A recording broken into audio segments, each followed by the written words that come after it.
আসসালামু আলাইকুম ওয়া রাহমাতুল্লাহ। স্নেহ শিক্ষার্থীবৃন্দ, আমরা যে অঙ্কটা আজকে আপনাদের করাবো সেটা হচ্ছে 490 পেজ, ব্যতিক্রম বই থেকে 490 নাম্বার পৃষ্ঠা, প্রবলেম নাম্বার কত 7।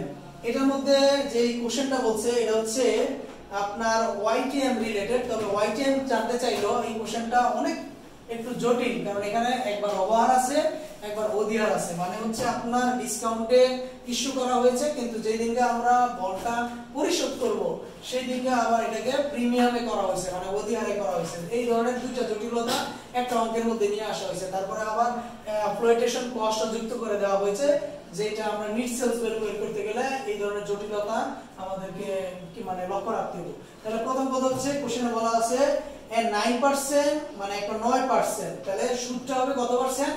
9%। ইন্টারেস্ট হবে 9%। আর আপনারা জানেন ইন্টারেস্ট ধরতে হয় সারা জীবন ফেস ভ্যালুর উপরে। আর এখানে কোশ্চেনে বলে দিয়েছে 12 ইয়ার্স, তার মানে n এর মানও দিয়ে দিয়েছে প্রথম লাইনের মধ্যে, n এর মান দিয়ে দিয়েছে 12 ইয়ার্স, আর হচ্ছে আপনার ইন্টারেস্ট দিয়ে দিয়েছে 9%, এই যে 9% বসে না। আর ফেস ভ্যালু দিয়ে দিয়েছে হচ্ছে তারা ইস্যু 5000 টাকা করে, এই যে ইস্যু করছি আমরা 5000 টাকা করে। তাহলে 5000 টাকার উপরে 9% দিলে আমার সুদটা হয় হচ্ছে 450 টাকা। আর আমি এই যে ইন্টারেস্টের মানটা এখানে বসালাম 450 টাকা। তারপরে হচ্ছে আপনাকে বলছে যেই দিন বন্ডটা ইস্যু করা হয়েছে at the rate of 5% discount, মানে 5% কম দামে ইস্যু করা হয়েছে। তাহলে আমরা বিক্রয় মূল্য থেকে আর 5% লেস মানে কমায় নিতে হবে। তাহলে আমার সেলস ভ্যালু ছিল স্বাভাবিকভাবে 5000, কিন্তু তার থেকে আরো 5% কমায় ফেলতে হবে। কমায় ফেলতে হলে মাইনাস, সম্পর্কটা কি হবে? মাইনাসের, মানে ছাড় দিছি ডিসকাউন্ট দিছি। 5000 এর উপরে 5% দিলে হয় আপনারা জানেন 250। তো 5000 টাকার মধ্যে কেউ যদি 250 টাকা ছাড় দেয়, তাহলে এই বন্ডটার বর্তমান মানে বাজার মূল্য হচ্ছে সেলস ভ্যালু হচ্ছে 4750 টাকা, 4750 টাকা এটা। এখন পরে আবার কোশ্চেনে বলে দিছে এন্ড রিডেমশন, মানে এটা অবসায়ন করা হবে মেয়াদ পূর্তিতে, এটার মূল্য পরিশোধ করা হবে at the rate of 3% premium, মানে অধিহারে। যেদিকে আমরা এটার মূল্য পরিশোধ করতে যাব সেদিন আমরা কত করে পরিশোধ করব? 3% অতিরিক্ত দামে, অতিরিক্ত দামে। তাহলে স্বাভাবিকভাবে আমার ম্যাচুরিটি ভ্যালু বা রিডেমশন ভ্যালু এই দুইটা একই কথা। আমার 5000 টাকা ছিল, আমার মানে এই বন্ডটার মূল্য, তার উপরে প্লাস বৃদ্ধি করে আমাকে মূল্য পরিশোধ করতে হবে। তাহলে 5000 উপরে 3% যদি মূল্য বাড়ায় ফেলি তাহলে আমার দেখা যাচ্ছে যে 150 টাকা। তাহলে 5000 এর সাথে 150 টাকা বাড়লে 5150 টাকা আমাকে ম্যাচুরিটি ভ্যালু মানে মূল্য পরিশোধ করতে হবে। বুঝতে পেরেছি? এরপরে আপনাকে বলছে if flotation cost is 2% of face value, face value এর উপরে আবার কি দেওয়া আছে? flotation cost মানে বিক্রয় সংক্রান্ত খরচ, উত্তোলন ব্যয়, সেলিং কস্ট। বুঝছি কিনা? এই খরচ থাকলে বাদ যাবে। আপনাদেরকে একটা বিষয় বলছিলাম, বিক্রয় মূল্য এক জিনিস, নিট সেলস ভ্যালু আরেক জিনিস। মনে রাখতে হবে, যদি বিক্রয় মূল্য 10000, এর মধ্যে যদি কাউকে কোনো খরচ দিয়ে দিতে হয়, ধরেন 200 টাকা খরচ আছে, তাহলে এই 200 বাদ দিলে 9800 টাকা নিট বিক্রয় মূল্য।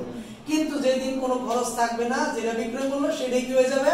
নিট বিক্রয় মূল্য। খরচ না থাকলে যেটা বিক্রয় মূল্য সেটাই নিট বিক্রয় মূল্য, কিন্তু খরচ থাকলে অবশ্যই বিক্রয় মূল্য থেকে ওই খরচটা বাদ দেওয়ার পরে যা থাকবে তা হচ্ছে নিট বিক্রয় মূল্য মানে নিট সেলস ভ্যালু।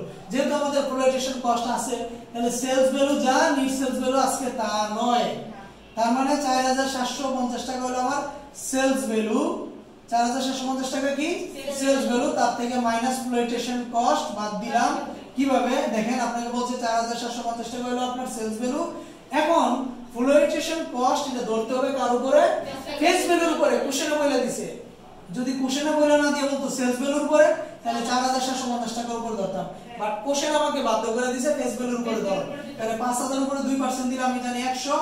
এখন 4750 টাকা থেকে 100 টাকা খরচ বাদ দিলে নিট সেলস ভ্যালু 4650। তাহলে এখন আমার মান যেহেতু সবগুলো হয়ে গেছে, এখন শুধু মান বসাবো। তাহলে এমবি এর মান কত? এই যে এমবি মান 5150 বসাইলাম। এনএসবি এর মান কত? 4650 বসাইলাম। তাহলে আপনারা জানেন এই যে ভাগ, আর এন এর মান তো ওই যে 12 ইয়ার্স বসাইলাম, আর উপরে এমবি যা নিচে এমবিও তা বসাইলেন। আবার এখানে ছিল মাইনাস, এখানে হচ্ছে প্লাস। সূত্র দেখেন, ঠিক না? এনএসবি এর মান এই যে 4650, পরে ভাগ চিহ্ন দিলেন, সূত্রের 2 দিলেন, গুণ 100 ঠিক রাখলেন। এবার পুরোটা আপনি চাইলে একসাথে ক্যালকুলেশন করে মান বসাইতে পারেন, অথবা উপরের যোগ বিয়োগ ভাগ একসাথে করে উপরের মানটা একবার নিচের মানটা একবার বসাবেন, পরে ভাগ করে 100 দ্বারা গুণ করলে যে মান আসে এটাই উত্তর। একসাথেও বের করা সম্ভব, আলাদা আলাদাও বের করা সম্ভব। এই ছিল সবচেয়ে জটিল অঙ্ক এটা ওয়াইটিএম এর মধ্যে। ধন্যবাদ সবাইকে।